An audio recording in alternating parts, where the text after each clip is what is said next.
Hello, bonjour à tous, je suis très heureux de vous retrouver pour une nouvelle vidéo. Après avoir parlé du FC Barcelone la dernière fois, on va maintenant s'attaquer au club qui a éliminé le Paris Saint-Germain en 8ème de finale de Ligue des Champions cette année, le fameux Manchester United. Et n'en déplaise aux supporters parisiens, je suis très heureux de parler de cette entité qui me tient à cœur, donc on va commencer tout de suite. Bienvenue dans le Ballon d'Or, c'est parti.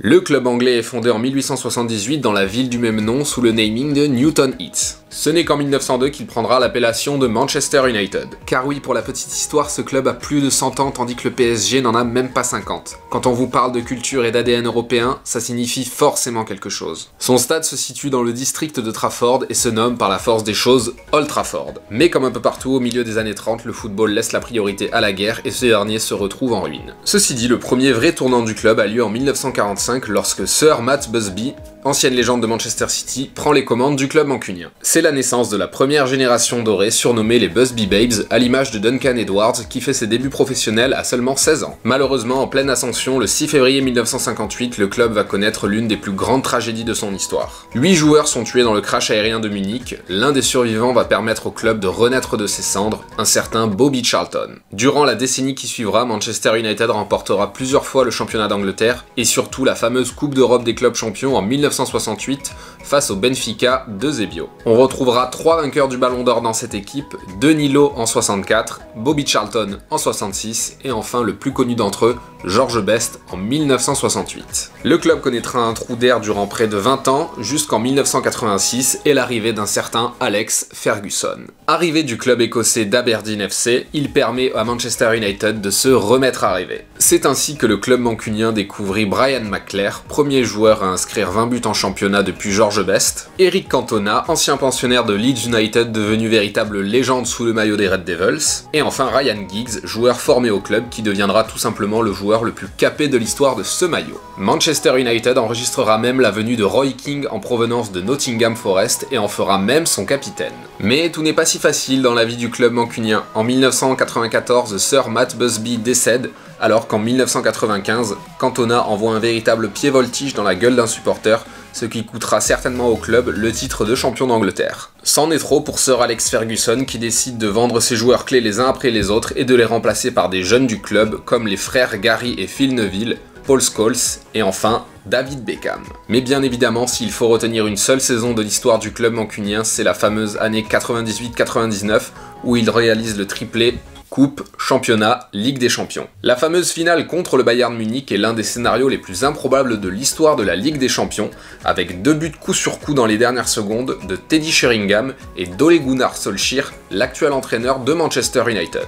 Le club mit bien une décennie à retourner au sommet du football européen, ce sera chose faite face à Chelsea en 2008. La plupart des anciens jeunes étant désormais des cadres de l'équipe, il fallut mettre la main à la pâte pour permettre à Manchester United de créer une équipe compétitive. Ce sera fait avec le recrutement du gardien Edwin van der Sar, d'un axe défensif composé de Rio Ferdinand et de Nemanja Vidic, et surtout d'un trio d'attaque de feu composé de Wayne Rooney, Carlos Tevez et surtout Cristiano Ronaldo. Le futur dieu portugais en profitera pour marquer plus de 40 buts cette année-là et remporter son premier Ballon d'Or. Ce sera malheureusement le début de la déchéance pour le club mancunien qui perdit 2 finales de Ligue des Champions en 2009 et 2011 et vu son meilleur joueur Cristiano Ronaldo partir au Real Madrid pour plus de 90 millions d'euros. Le point culminant de cette descente aux enfers se symbolisera en 2012-2013 lorsque le fameux entraîneur Sir Alex Ferguson prit sa retraite, après 27 ans de bons et loyaux services. Aucun des entraîneurs qui suivirent, que ce soit David Moyes ou José Mourinho en passant par Ryan Giggs,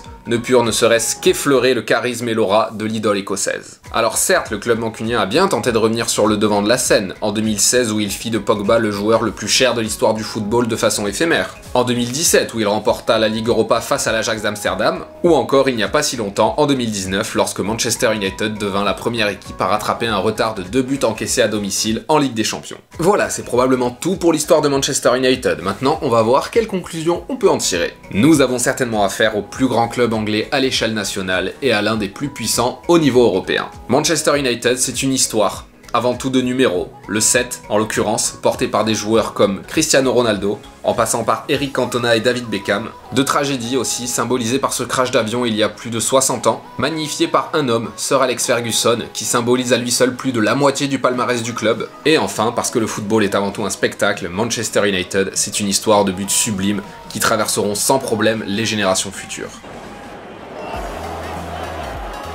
And Beckham saw Sullivan off his line. Oh! That is for Scholes. Scholes hits one. Oh! Now Ronaldo. Long way out. What a goal! Nani. Rooney! Oh, wonderful! Пас не туда. Но это Евра удар в девятку. Голищ! Voilà, c'est sur ce petit florilège de sucreries que cet épisode du Ballon d'Or est terminé, j'espère que ça vous a plu. Mes excuses aux supporters parisiens, en attendant la prochaine vidéo, portez-vous bien, champion du monde, ciao.